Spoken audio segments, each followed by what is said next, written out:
In addition to stories told by the family of Holocaust survivors, this afternoon we're going to be hearing 2 stories of more recent genocides in Rwanda and Bosnia. This is new to our showcase and is another reminder of why, even though it is hard to tell and to hear stories like this, it's crucially important that we bear witness to them. You probably have all heard the Dr. Martin Luther King Jr. quote when he said, "Darkness cannot drive out darkness, only light can do that. Hate cannot drive out hate, only love can do that."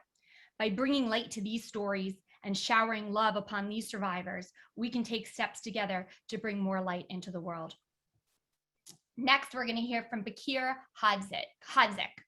Bekir is 16 years old, you guys, which makes him the youngest storyteller we've ever had at Speak Up.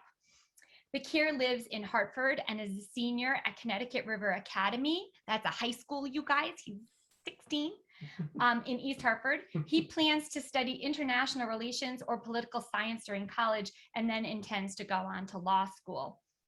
When I asked about his favorite place he's ever visited, here's what he said. And Bekir, I forgot to go over these pronunciations with you, so I'm going to do my best. But if I'm wrong, then you can fix it when I'm done.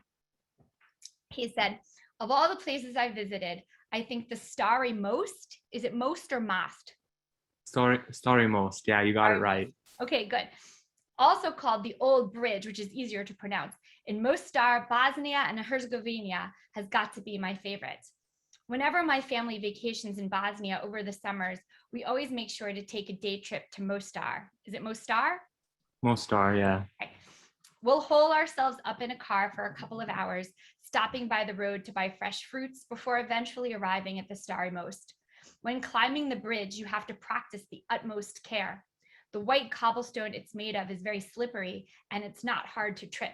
But when you climb to the top of the starry most, the view is worth the long car ride and precarious journey up. The view of the river Neretva. Yeah. Okay, is one of the most beautiful things in the world.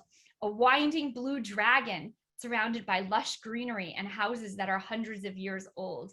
There's nothing better than standing there and enjoying the view, especially when you're with your family." Well, first of all, that sounds like a magical fairy tale. And second of all, I'm not sure that you're truly 16, as you have the soul of a wizened, experienced, brilliant writer. That was so beautiful. So thank you for taking us on that gorgeous journey. And I'm looking forward to hearing your story. Please welcome Bekir Hodzic.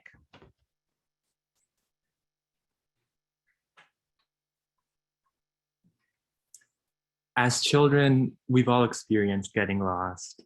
Usually, you'll have a memory of walking around in the store excitedly before separating from your parents to explore.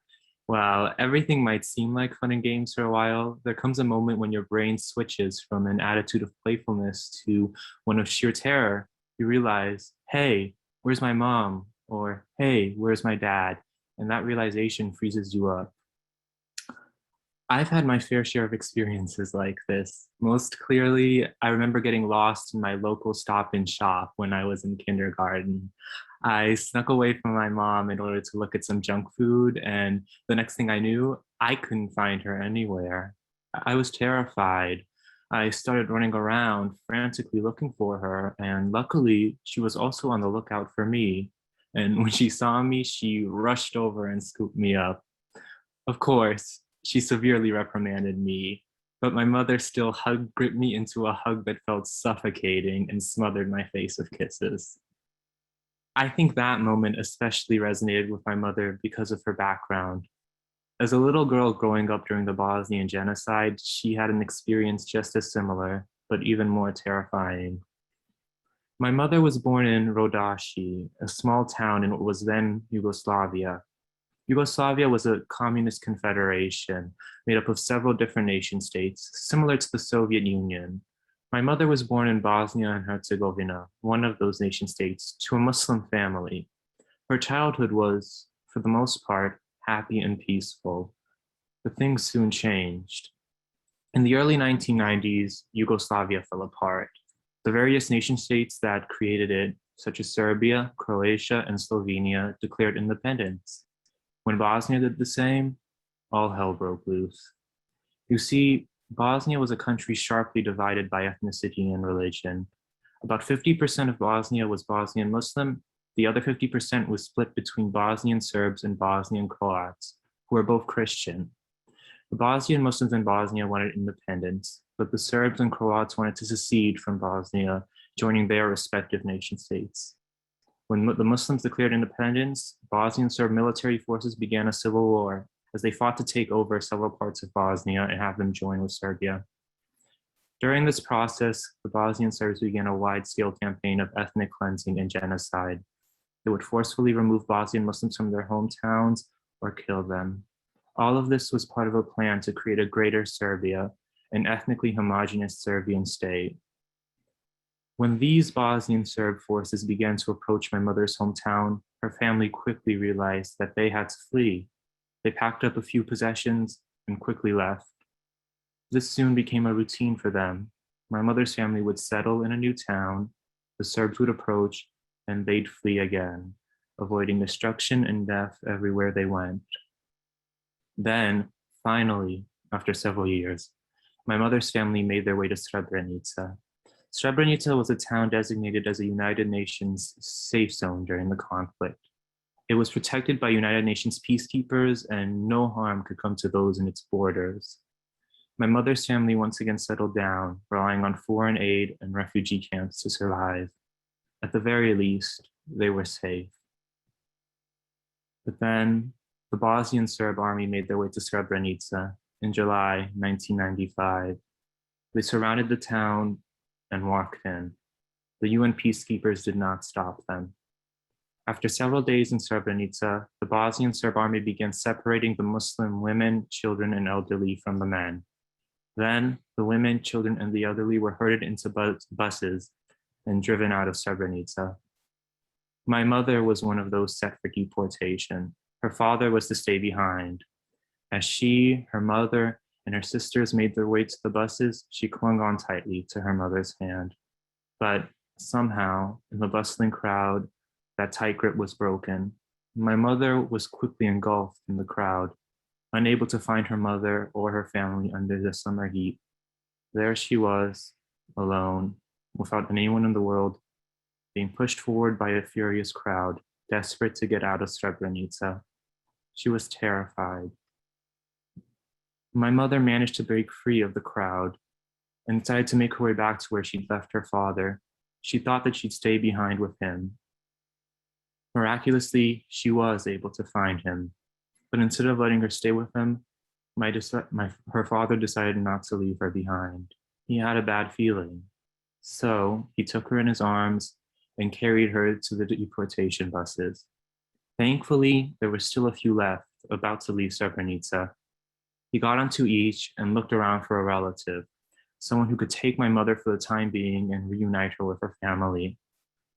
Luckily, he was able to find an aunt on one of those last buses and gave my mother to her. My mother remembers him kissing her and then walking off the bus. When the bus pulled away, she remembers looking out a window and seeing him standing there, smiling at her. After several more twists and turns, my mother managed to survive the Bosnian War and genocide and reunited with her family. But she also learned what had happened in Srebrenica after the deportations. All the men left there, some 8,000 plus in total, had been slaughtered by the Bosnian Serb army. My mother had been the last person in her family to see her father alive. Thankfully, when I got separated from my mother in that Stop and Shop, she took me to our home and I walked into the kitchen to see my father, living and loving, sitting at the dinner table. My mother never got that. She came here to America after the genocide and started building a new life, but she never forgot the memories she had of Bosnia, of her father, the good and the bad, and she made sure that I never forgot those memories. Even as a child, she'd sit me down and tell me stories of her childhood, slightly sanitized at that time, of course. She described growing up, her journey across her homeland, the losses, the pain. But she also always emphasized the love, the gifts her father would bring her, the time she spent playing with her siblings, the house that she grew up in. Even though she had endured so much, her childhood wasn't just confined to the pain.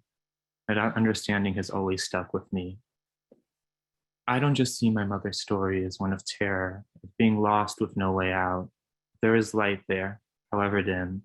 There is happiness, if you look for it. Her life didn't just end as the war ended. The genocide might have defined my mother's childhood, but she didn't let it define the rest of her life. She came to America and started a new one. She kept her memories close. She kept her father close. She made sure that I knew her story, knew her journey, knew her father, so that those stories, those experiences, that love would never be forgotten. And I'm so grateful for that. I'm so glad to understand where I come from and why I'm here. I don't want those memories to die with me. I want to make sure that the sands of time don't erode my mother's story away. Today, I'm so blessed to be able to stand here with the ability to guide my mother's story out of the woods and out into the world. I'm glad to be able to find it after it's been lost in a grocery store, looking for some place to be shared. Thank you. Beautifully done, Bekir. Oof, you know, thank you so much, not just for that beautiful story of pride in your mother and common experiences that so many of us have had in losing track of our loved ones or getting lost ourselves. But also, I will tell you, I mean, this all happened during my lifetime and I know very little about it. And I think that what Voices of Hope is doing to not just represent the children and grandchildren and survivors of the Holocaust, but genocide education overall is what we all need to make sure that we know that this is happening now and that we can do something. So thank you for that education and for that beautiful story. Your parents must be insanely proud of you. And I'm sure that any school that you apply to and you say, I'm here to study international relations, should shower you with funding. So just well done. All right.